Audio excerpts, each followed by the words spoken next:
Bismillahirrahmanirrahim.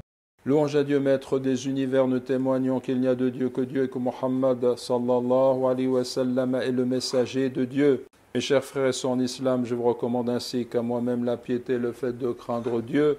Allah est avec ceux qui le craignent.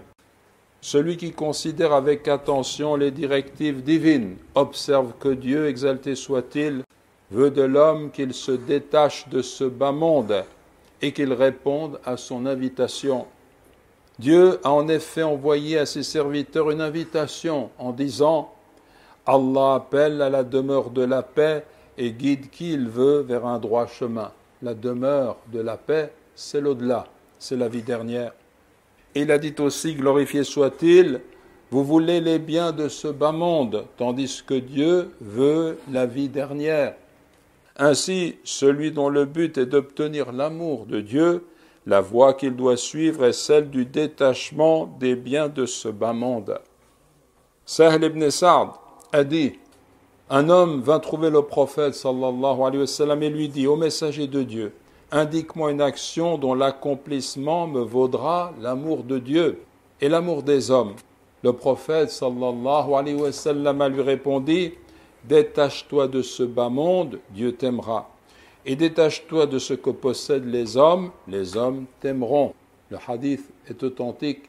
Cette question, mes chers frères et sœurs en islam, elle est importante, elle est essentielle. Et chacun d'entre nous devrait se la poser. Indique-moi une action dont l'accomplissement me vaudra l'amour de Dieu.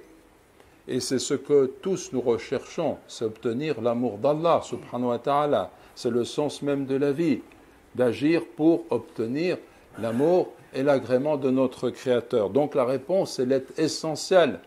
Et on doit réfléchir, pour chacun d'entre nous, dans quelle mesure est-ce que nous mettons en pratique cette réponse. Et la réponse, c'est « détache-toi de ce bas monde, Dieu t'aimera ».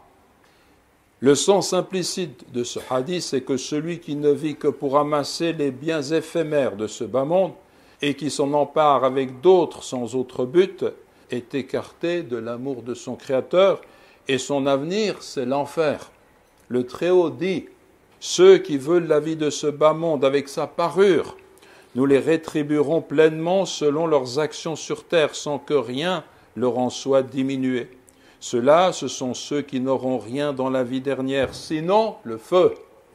Nulles seront leurs œuvres ici-bas et sans valeur tout ce qu'ils faisaient.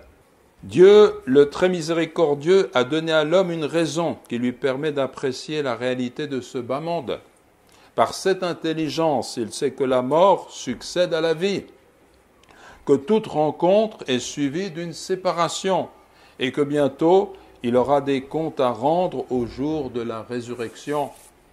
L'homme qui est donc le plus perspicace et le plus aimé de Dieu, exalté soit-il, c'est celui dont le cœur est attaché à Dieu, le vivant qui ne meurt pas, et qui a en vue de façon continue le jour du jugement.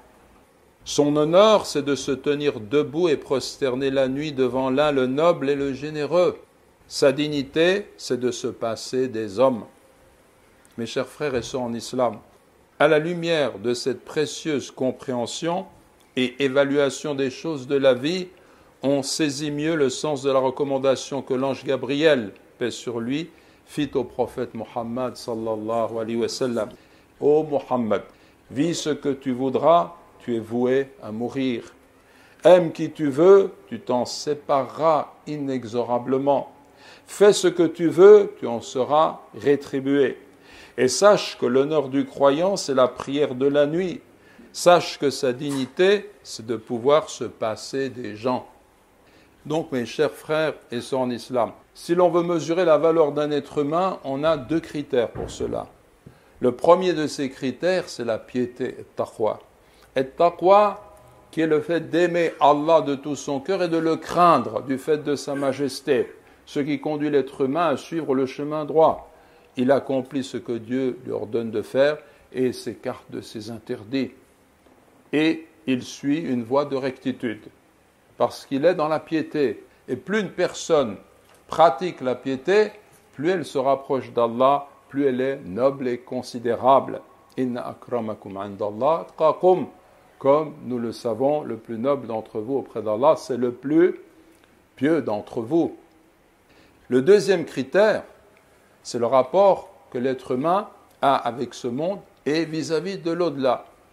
Le deuxième critère, c'est le fait que cette personne est obsédée, mais dans un sens positif, par la perspective de l'au-delà, du retour à Allah, de la mort qui vient.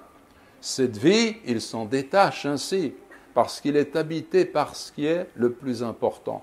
Et si on considère les recommandations faites au prophète Muhammad sallallahu alayhi wa sallam, et à nous à plus forte raison à travers notre prophète, eh bien, on voit que toutes ces orientations sont là pour nous orienter vers l'au-delà, pour nous détacher. Ô Muhammad, vis ce que tu voudras, tu es voué à mourir. Aime qui tu veux, tu t'en sépareras inexorablement. C'est fini. Et dunya, on la laisse derrière. Fais ce que tu veux, tu en seras rétribué. Et puis ensuite, il est question de l'honneur du croyant, le fait qu'il se lève la nuit. Et la prière de la nuit, c'est le fait de ceux qui se lèvent de leur couche et qui prient et qui sont loin du monde et qui se tournent vers Allah et qui veillent en vue du retour à Allah. Et puis le fait de pouvoir se passer des êtres humains, de ne pas être dépendant d'eux, c'est un point qui est fondamental, qui rentre aussi dans une forme de détachement. Donc ces deux critères, la piété et le détachement et le fait de se tourner vers l'au-delà. Nous demandons à Allah, glorifié, exalté soit-il, de faire que nous soyons au nombre de ceux qui comprennent le sens de leur existence et se détachent des illusions du monde et de faire en sorte que cette vie ici-bas ne soit pas notre préoccupation la plus importante. Allahumma amin, Allahumma amin.